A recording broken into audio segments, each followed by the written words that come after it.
So today we're going to work on finding the lateral area and surface area of a cylinder. So just at the top, definition of a cylinder is three-dimensional figure that's got congruent circular bases that lie in parallel planes. So the bases have to be parallel to each other, just like a prism.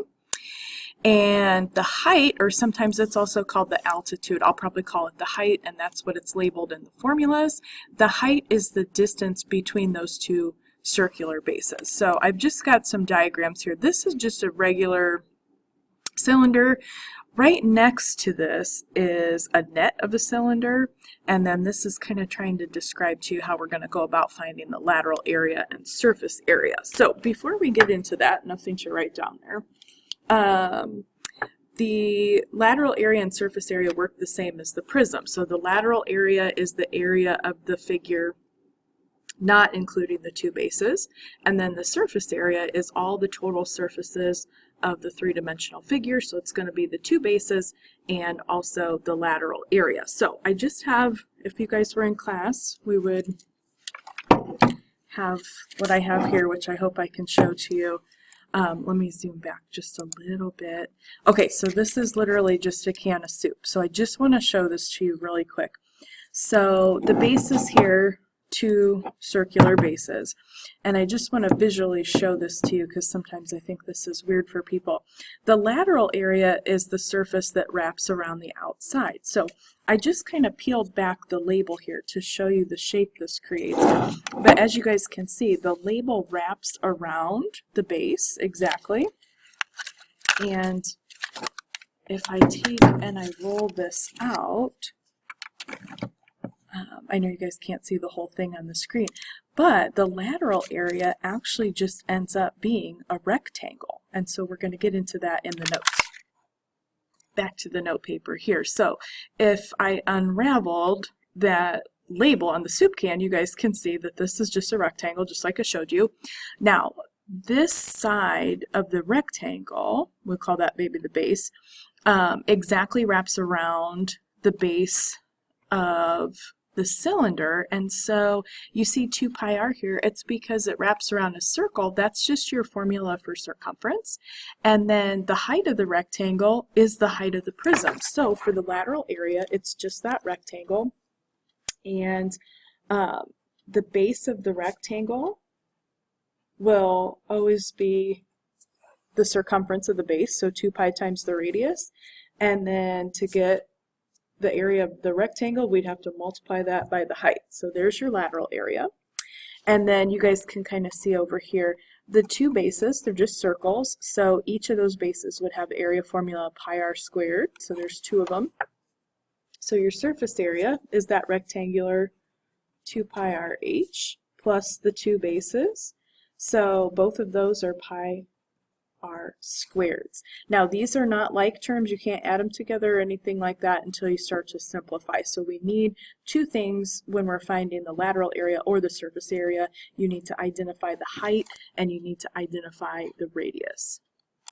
Alright, now some of these are really not drawn to scale, so keep that in mind while you're looking at my examples or maybe the homework, that the dimensions might not be exactly looking like they're to scale with what's labeled here. But all I have to do, lateral area is 2 pi.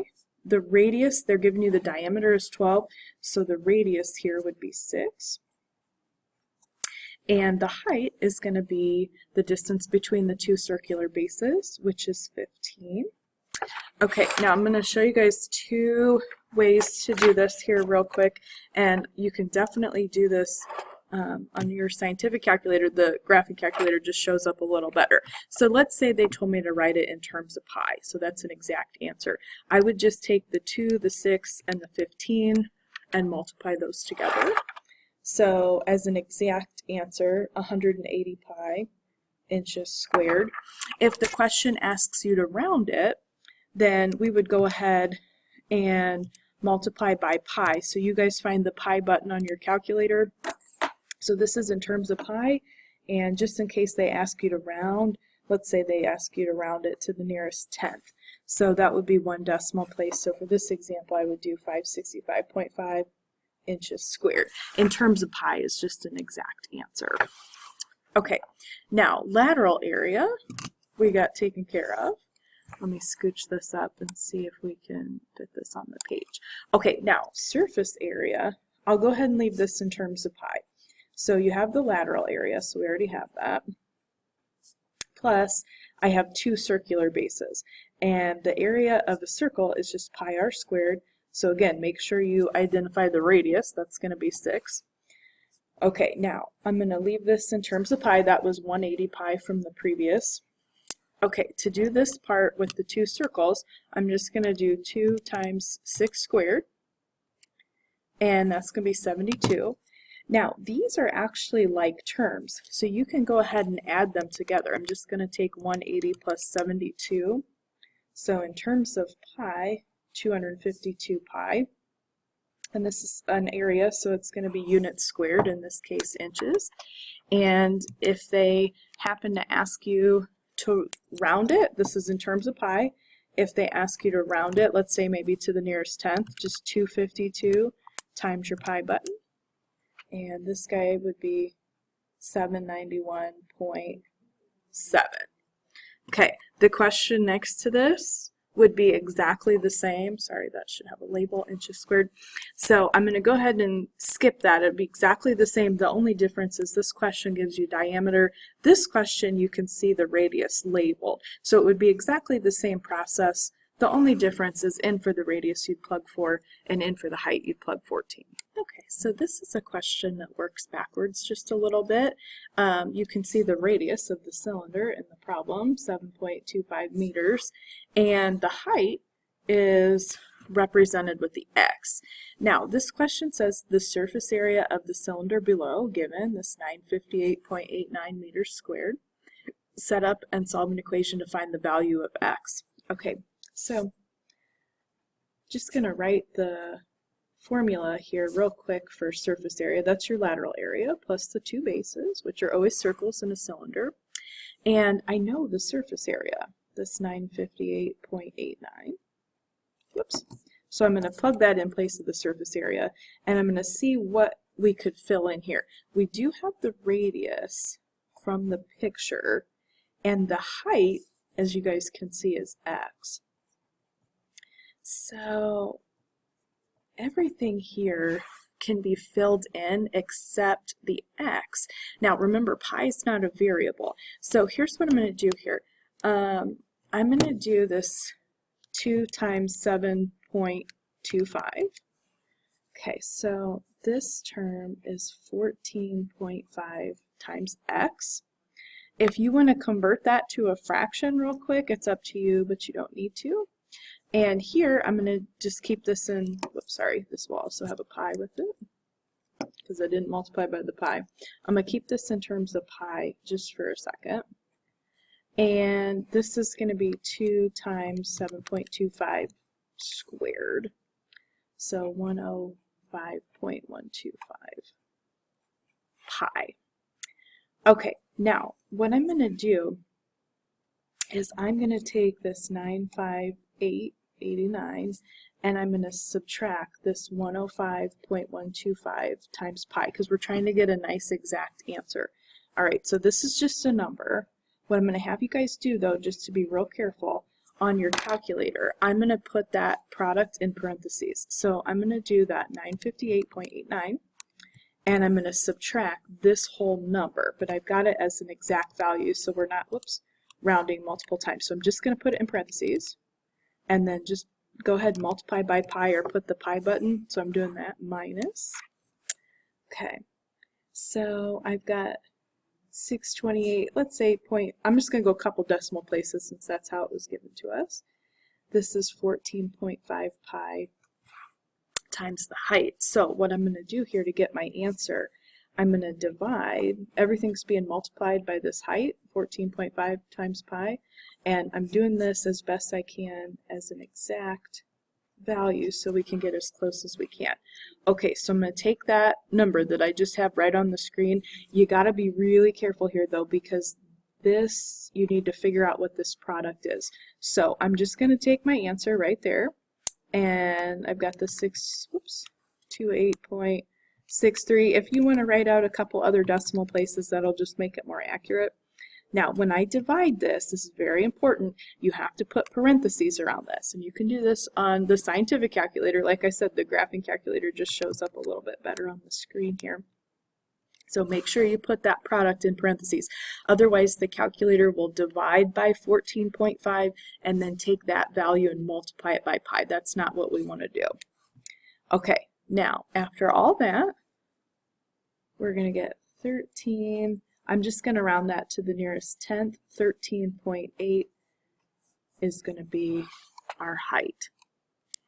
All right, and then this last one here, this is cylindrical in shape, but like think about this like a roll of paper towels.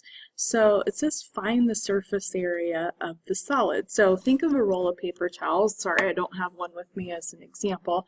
But what surfaces could you touch? So there's a rectangle that wraps around the outside, obviously.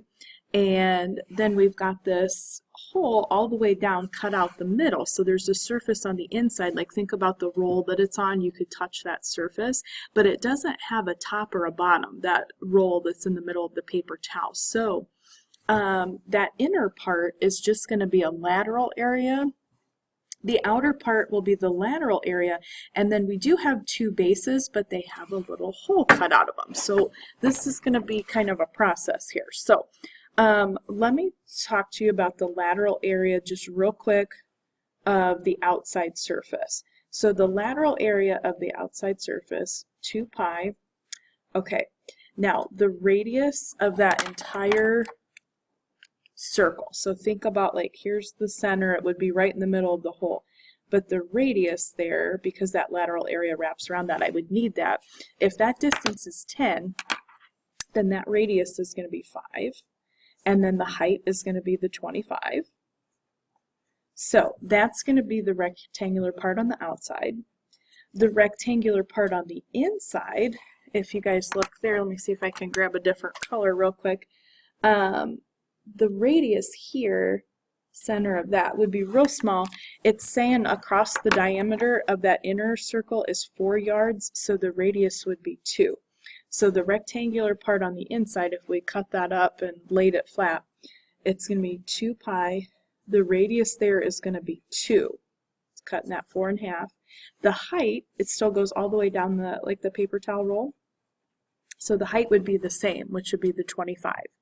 Now, the only other surface we would have here is going to be the bases. Okay, so if you guys think about, I'm going to just draw it flat so we can kind of see it maybe a little bit better. So the surface, like we would have a hole in the middle. So I would have to find the area of that surface without the part down the middle. So this is actually, let me draw this the way I have it on that paper there. Okay, so the radius of that whole circle would be 5. And the radius of this little inner circle, this is definitely not drawn to scale, would be 2. So what I'm going to do, I'm going to find the area of the whole circle, pi times the radius squared. And then I'm going to subtract the little hole there, pi times that radius, which is 2 squared. So this would be 25 pi minus, let's see, this would be 4 pi. So if I simplify that, we get 21 pi. I'm going to leave it in terms of pi because it says to do that for the question. Now, this would be one of the bases. So if I have 2 of the bases, because we have a top and the bottom to the paper towel roll, just going to multiply that by 2, so 42 pi. Okay, so let's figure these out real quick, and I'm going to leave it in terms of pi. So 2 times 5 is 10 times 25. Is going to be 250 pi. 2 times 2 is 4 times 25 is going to be 100 pi. So these are the 2 lateral surfaces. Plus, I've got to add in the 42 pi. These are all like terms. So we're just going to take and we're going to say 250 plus 100 plus 42, and 392 pi would be the exposed surface of that figure. And this is obviously not a paper towel roll in real life, so it's still in yards squared or square yards for surface area. And I have one more question, and this is kind of more think about it. So if you had a paint roller, which the shape of the portion of that you would put paint on is cylindrical, and it says the cylinder has a length of 13 inches. So really that would be the height. And then the diameter, so going this way, is 2. Okay, what area can be covered with the paint one full turn of this paint roller? So if you thought about laying this up against the wall and just rolling it, you don't roll it on the ends, you only roll it around the middle. So this is really asking you for the lateral area. If you would roll that out, it would be a rectangle in shape. Okay, so this wraps around exactly. So if I were to lay this out, and this is not an exact drawing, the one side would be your 2 pi r, and then your height is going to be the 13. Now, since this has a diameter of 2 inches, my radius here is only going to be 1. All right, so all we're going to do for lateral area, 2 pi times the radius times the height. Now, this does say round to the nearest tenth, so let me just do 2 things. I'll show you in terms of pi. So we're just going to do 2 times 1 would be 2 times 13. So this would be 26 pi if it asked you in terms of pi. Now, to get the nearest tenth, that's 1 decimal place, you're just going to multiply the 26 by your pi button. So for this particular question, I'd be looking for 81.768, so that 8's going to round that 6 up, and this is going to be square inches. So a couple questions, make sure you think about what is it asking you for. Is it surface area or lateral area? This one's just the lateral area.